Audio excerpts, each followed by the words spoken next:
Bonjour à tous et bienvenue dans ce nouveau tutoriel sur Unity 3D. Alors on m'a pas mal demandé en commentaire comment créer des cordes dans Unity 3D. Donc souvent dans des jeux vidéo on a besoin de créer une corde pour que le personnage puisse se balancer dessus, pour que le personnage puisse grimper par exemple. Quand je parle de corde je parle aussi de chaîne. Et c'est vrai que si on ne connaît pas la petite astuce, c'est pas forcément facile de faire ce genre de choses dans Unity. Donc, pour répondre à votre demande, je vais faire une vidéo dans laquelle je vais créer une chaîne en métal que l'on va pouvoir utiliser donc dans notre jeu en tant que corde. Je vais par exemple me mettre ici et je vais dire que... Donc là bien sûr je suis dans une scène 2D, hein. Mais ce que je vais vous montrer fonctionne aussi dans un jeu 3D. Donc moi je voudrais mettre une corde par exemple qui soit accrochée ici et qui pende dans le vide. Je vais juste voir si je peux.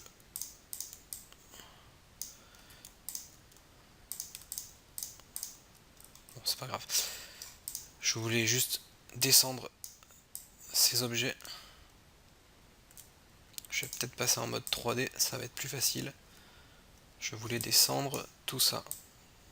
Hop. Voilà, je voulais descendre ça de un cran. Voilà. Hop, je me remets en mode 2D. C'était juste pour avoir un petit peu plus d'espace. Et là, le nuage, je vais le décaler pour pas qu'il nous gêne.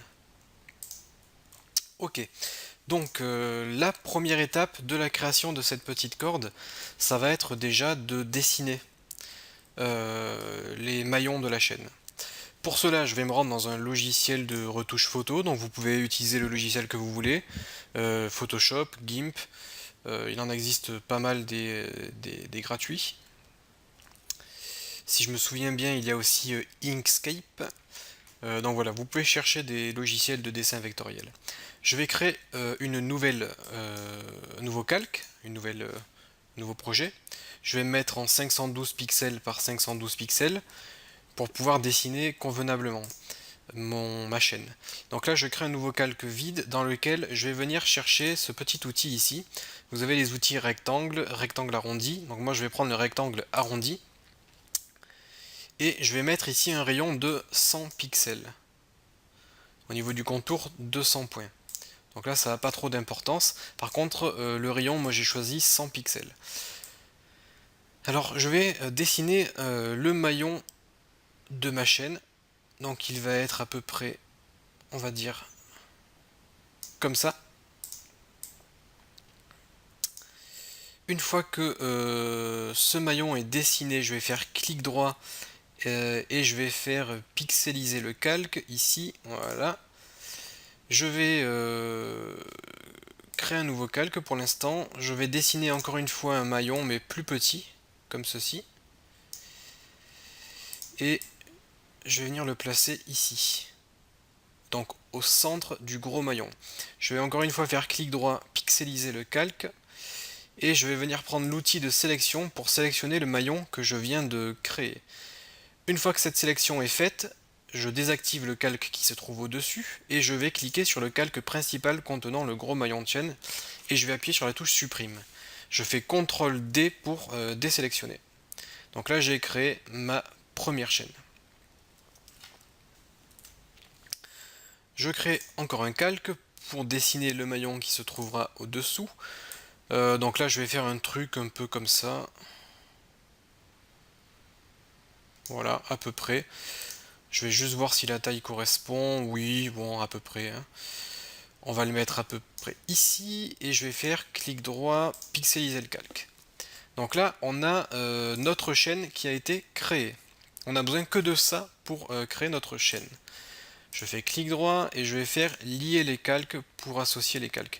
D'ailleurs, c'est pas ce que je voulais faire fusionner les calques. Voilà. Maintenant que j'ai ma forme, je vais pouvoir à la limite la colorer. Je vais double-cliquer sur mon calque et faire incrustation de dégradé. Dans ce dégradé, je vais mettre un radial. Qu'est-ce qu'on a sinon? On a réfléchi. je vais essayer de mettre un réfléchi et je vais mettre en 0 degré. Au niveau de l'opacité, je vais la diminuer un petit peu, on va dire à 70%. Et au niveau de la couleur de mon dégradé, je vais partir sur du gris assez foncé et aller sur du gris un petit peu plus clair. Juste pour donner un petit effet de métal. Alors bien sûr, là je vais pas travailler la texture, hein, je suis pas graphiste, je fais ma petite chaîne juste pour vous montrer un petit exemple. Après bon, il faudrait travailler un shader sur Unity pour pouvoir améliorer l'effet visuel de cette chaîne. Voilà, donc là, pour optimiser maintenant un petit peu ma chaîne, je vais faire CTRL ALT I et je vais redimensionner mon calque. Je vais me mettre en 256. Voilà, et j'enregistre mon image. Donc CTRL ALT S et je vais l'appeler corde parce que j'ai déjà un objet qui s'appelle chaîne, donc je vais l'appeler corde. Je vais me mettre en PNG et je fais enregistrer. Maintenant je vais dans Unity, je vais voir si ma corde a bien été créée. Oui, la corde a été créée. Ok. Donc moi ce que je veux vraiment faire, c'est créer une corde réaliste. C'est-à-dire que toute la corde doit être soumise à la gravité. On doit avoir un mouvement réaliste et chaque maillon doit pouvoir en gros se déplacer. Je vais vous montrer ce que je veux vous dire en créant cette corde. Donc je vais commencer par, bon déjà, hop, faire ça. Je vais prendre ma corde et la mettre sur ma scène, ici. Alors là elle est un peu grande, je vais voir si je peux mettre en 0,5 ce que ça donne. C'est pas trop mal, en 0,5 c'est pas mal. Je vais faire du ménage quand même. Je vais supprimer cette pièce, celle-là, et je vais encore une fois descendre un peu tout ça.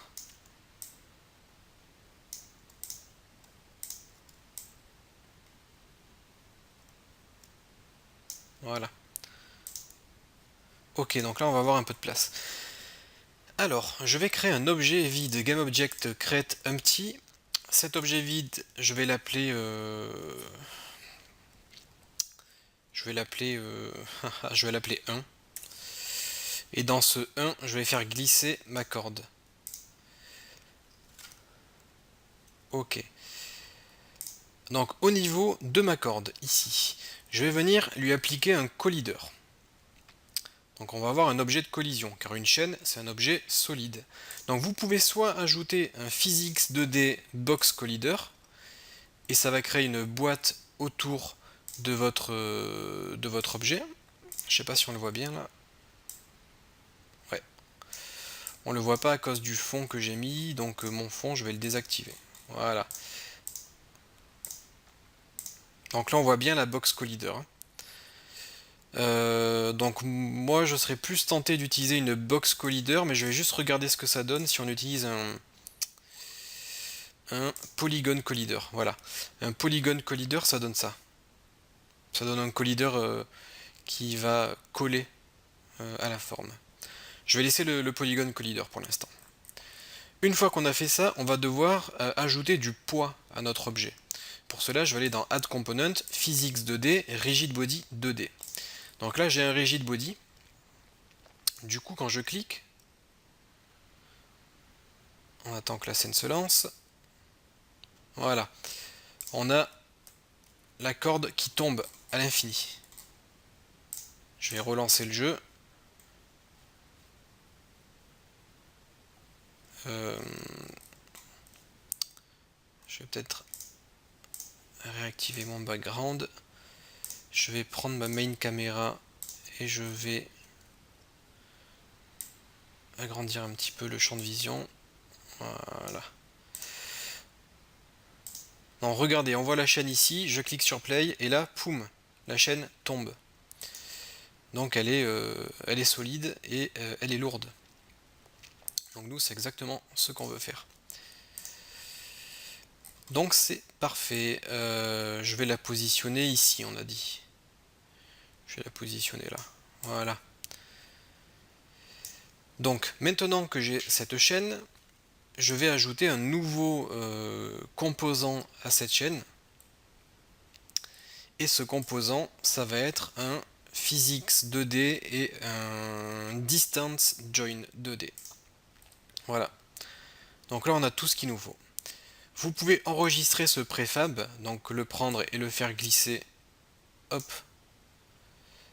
Là, j'ai dû rater un truc. Je vais le refaire. Hop, voilà. Donc là, j'ai fait glisser mon préfab pour pouvoir le réutiliser à l'infini, comme ceci. Je vais d'ailleurs le dupliquer. Je fais CTRL D à chaque fois. CTRL D. Voilà. Je vais peut-être enlever le dernier bout de ma chaîne. Comme ceci. Donc juste pour garder un ordre, je vais les renommer 1, je vais le renommer en 2, voilà. Le 3 c'est lui, je vais le renommer en 3. Le 4 et l'élément numéro 5, voilà. Donc là j'ai bien mes 5 bouts qui forment ma corde, ma chaîne. Je vais créer un nouveau GameObject vide, donc create empty. Dans cet objet vide, je vais faire glisser mes 5 objets, et cet objet vide, je vais l'appeler corde complète. Voilà. C'est très bien. Donc maintenant, je vais juste ajouter aussi sur mon mur ici qui dépasse, je vais ajouter un rigid body. Je vais faire physics 2D, rigid body 2D. Pour pas que mon mur tombe, je vais cocher is kinématique. Donc comme ça, mon objet ne sera pas soumis aux forces externes. Et donc, mon objet, il est où?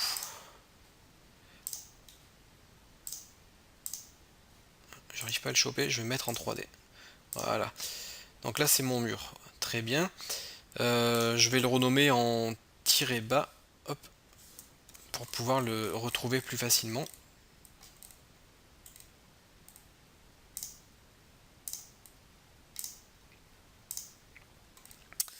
Donc maintenant, ce que nous allons faire, c'est assembler tous les maillons de la chaîne ensemble. Donc pour accrocher le maillon 1 au mur, je clique sur mon maillon 1 ici, et dans le paramètre Connected Rigid Body, je vais aller chercher le bout de mur. Je vais le faire glisser ici. Donc c'est fini pour le bout de mur, et maintenant ça va être facile, je vais déplier toutes mes cordes, je vais prendre la corde numéro 2 et je vais mettre la corde numéro 1, je vais prendre la corde 3 et je mets la corde 2, la corde 4, je mets la corde 3, et la corde 5, je mets la corde 4. Donc là on a tous nos éléments qui sont liés les uns aux autres. Je vais faire un essai. Voilà, donc là ça marche quasiment. Vous voyez que mes éléments ne tombent plus. Et si je clique sur ma corde 1, vous allez voir, je clique sur la corde 1, si je bouge ma corde 1, vous voyez que toutes les autres cordes suivent. Donc là, bien évidemment, c'est pas parfait du tout. On va voir ce qui se passe. Donc on va aller voir dans les paramètres du distance join. Au niveau du connected onshore, ou du onshore, hop, je crois que c'est 1.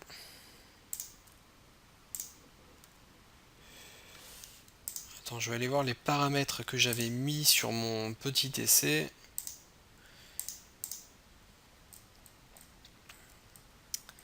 Donc là j'avais mis le hinge join, et sur ma chaîne numéro 1, j'avais mis le hinge join aussi. Alors qu'est-ce que j'avais fait? J'avais fait onshore 2. Je vais essayer. Je vais me mettre ici sur la corde 2. Je vais mettre onshore, je vais mettre 2. Je vais juste voir ce que ça donne.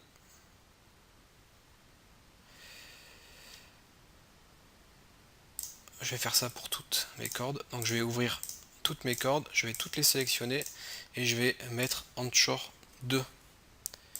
Là je clique sur play. On y est presque.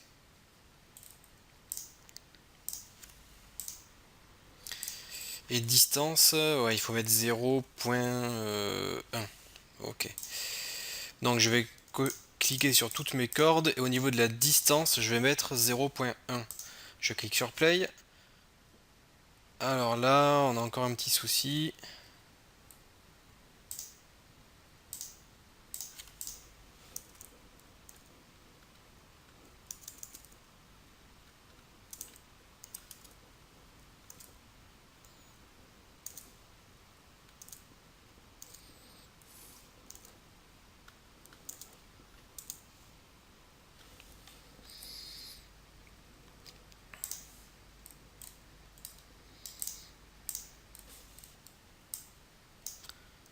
Alors, qu'est-ce qu'on a ici là?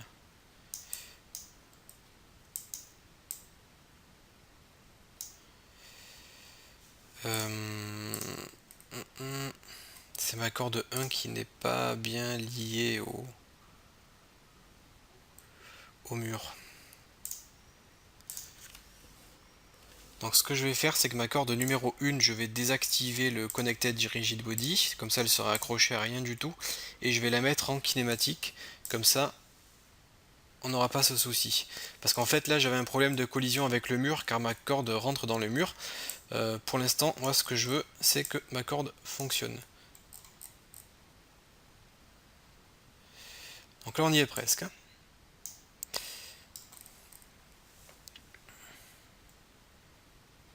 On voit que c'est un mouvement déjà assez réel. Et si vous voyez que la corde tremble un petit peu, c'est parce qu'on a du ressort en fait.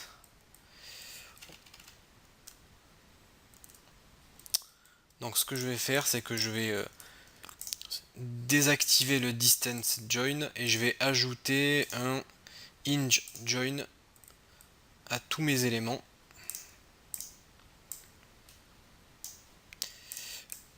Donc moi j'avais fait mes essais avec un hinge join, c'est peut-être beaucoup plus approprié donc du coup pour cette corde. Et on avait dit donc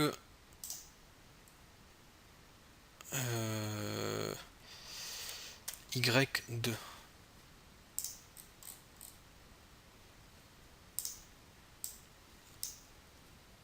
Je clique sur play. Et là ça fonctionne. Ouais, c'est avec ça que j'avais fait mes essais.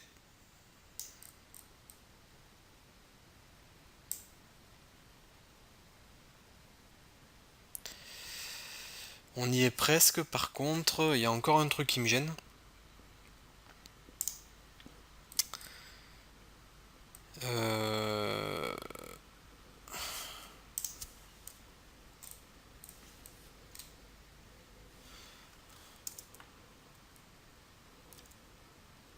On est obligé en fait de faire un petit peu des essais à chaque fois. On est obligé de modifier les valeurs dans l'éditeur.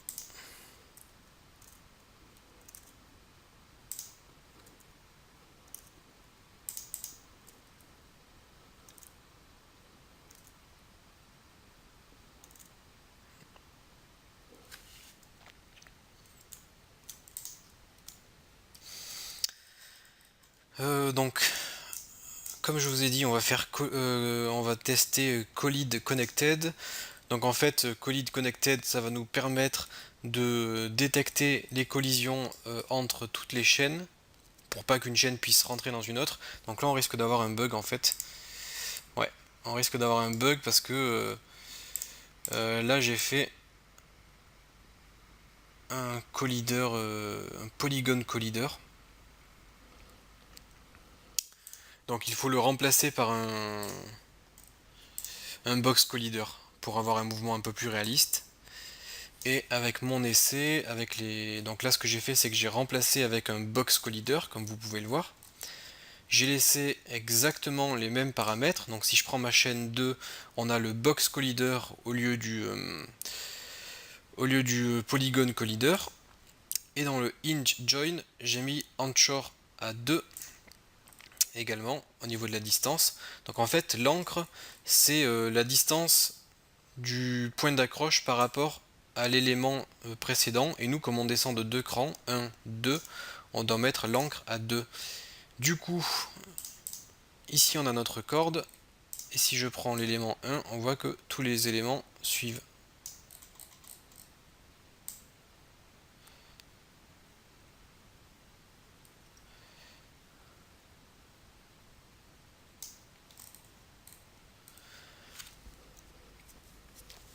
Après, si vous utilisez un ressort, donc au lieu du hinge join, vous avez la possibilité d'utiliser, alors je vais essayer de le faire sur le dernier élément, sur le 10, voilà.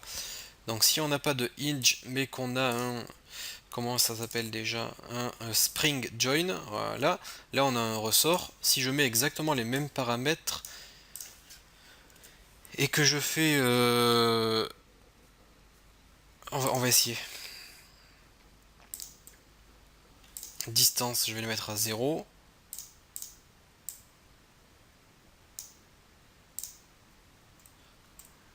Peut-être 0.1 du coup la distance.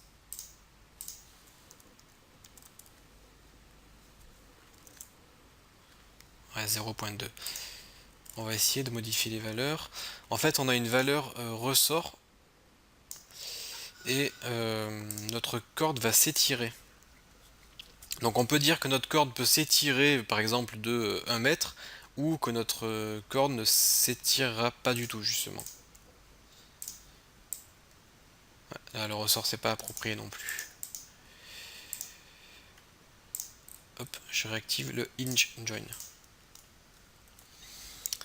Bon, voilà en tout cas les grandes lignes de la création d'une corde dans Unity. Vous devez donc créer chaque élément un à un. Vous devez ajouter un rigid body pour que les éléments soient affectés par la gravité. Vous devez ajouter un box collider. Donc on a vu que le injoin, ça ne que le polygon collider là, ça fonctionnait pas trop dans notre cas à cause des collisions. Donc j'ai utilisé un injoin, je les ai tous essayés du coup, et le hinge c'est celui qui fonctionne le mieux. Vous devez paramétrer la distance de chaque élément les uns par rapport aux autres. Donc là on voit que ça s'accroche bien.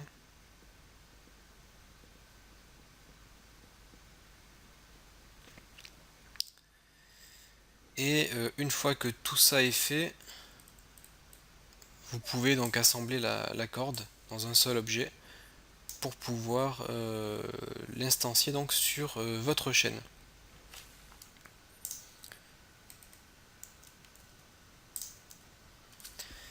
Si, si vous voulez faire quelque chose de plus poussé, vous pouvez regarder du côté de la documentation d'Unity, au niveau du code, ce qu'on appelle les joins ici. Nos joins ont ce qu'on appelle une break force, c'est-à-dire en gros jusqu'à quelle force ils vont résister avant de casser.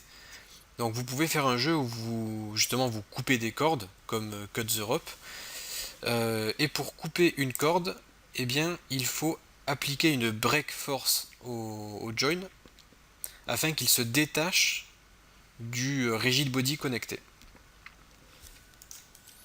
Voilà, donc juste pour votre information, dans la classe join, vous avez le break force, et par exemple, notre inJoin, on peut lui mettre une break force de 10, ça veut dire qu'il se cassera si on applique une force de 10, et si vous mettez mat.infinity, il faudra une force infinie pour le casser. Et vous pouvez donc détecter si, dans la fonction onJoinBreak, vous pouvez détecter si la corde a été coupée, et à ce moment-là, vous pouvez appliquer toutes les fonctions que vous voulez. Donc je vous laisse regarder du côté du join, vous pouvez modifier pas mal de choses, l'encre, les axes, la break force. Vous pouvez accéder à l'objet connecté, donc il y a pas mal de choses à faire du côté des joins. Donc voilà, c'est tout pour ce tuto sur la création d'une corde dans Unity 3D. J'espère que cette vidéo vous sera utile, que vous allez pouvoir ajouter des cordes dans vos jeux vidéo.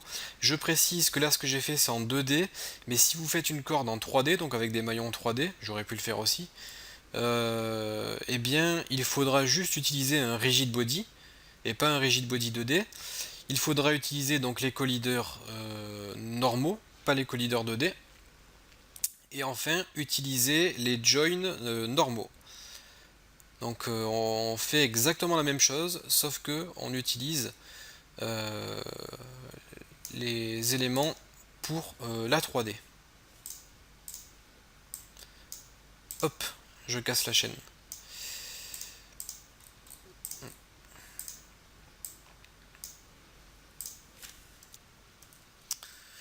Voilà, et puis si vous souhaitez faire une vraie corde, au lieu de faire une chaîne comme ça, il suffira juste de faire un petit rectangle comme ça et d'appliquer une couleur de corde.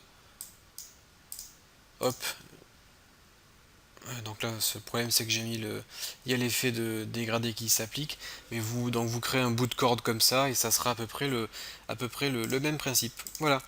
Donc je vous laisse vous entraîner à créer des cordes dans Unity et nous on se dit à bientôt donc pour un nouveau tuto.